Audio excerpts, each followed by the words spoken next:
Vous avez opté pour la fibre avec un abonnement multi-gigabit et allez maintenant pouvoir profiter de vitesses dépassant largement 1 gigabit par seconde ainsi que d'une connexion ultra stable sur tous vos appareils.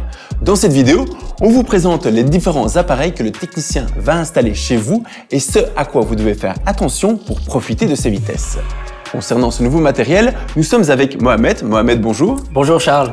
Alors Mohamed, le premier appareil, c'est le point de raccordement au réseau. Effectivement Charles, c'est un boîtier qui permet la connexion entre le réseau extérieur et le modem fibre qui se trouve à l'intérieur installé chez vous. Et ce modem fibre, il sert à quoi? Il sert à convertir le signal optique en flux Ethernet et ainsi alimenter l'Internet Box Plus. Et l'Internet Box Plus s'occupe de diffuser le signal.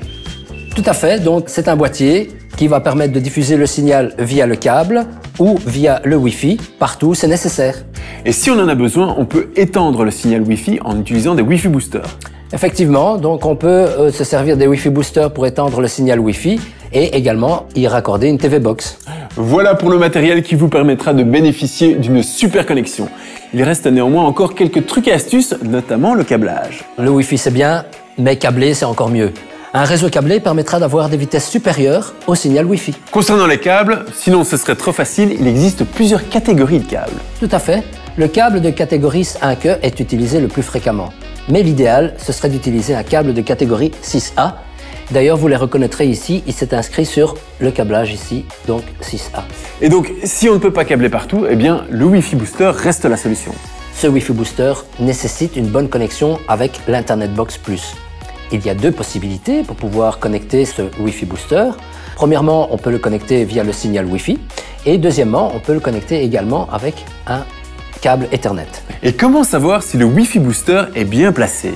Petite fonction pratique, il y a un voyant lumineux qui s'allume vert une fois que le Wi-Fi Booster est bien placé. Super. L'idéal est d'en parler avec le technicien lors de son passage chez vous. Il existe aussi des outils d'optimisation du Wi-Fi sur MyProximus. Et puis, utilisez juste le nombre de Wi-Fi boosters dont vous avez besoin.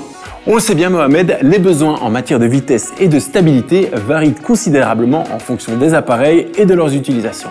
Les jeux, les téléchargements de gros fichiers sont les plus gourmands en vitesse, tandis que le streaming et la TV nécessitent un maximum de stabilité. Mais voilà, la vitesse et la stabilité dépendent aussi de la qualité de connexion de vos appareils. Vos ordinateurs, tablettes et autres appareils ne sont pas toujours assez puissants pour permettre une vitesse de plusieurs gigabits. La stabilité de la connexion dépendra également de la couverture Wi-Fi et du câblage Ethernet. Rassurez-nous Mohamed, on ne va pas devoir changer tous nos appareils. Non, car la connexion multi-gigabit offre l'avantage de pouvoir les connecter simultanément en toute stabilité. D'accord. Un dernier petit conseil?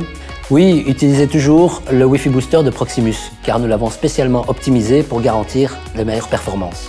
Vous voilà prêt pour une expérience Internet inégalée, et ce, pour plusieurs années. Proximus. Think possible.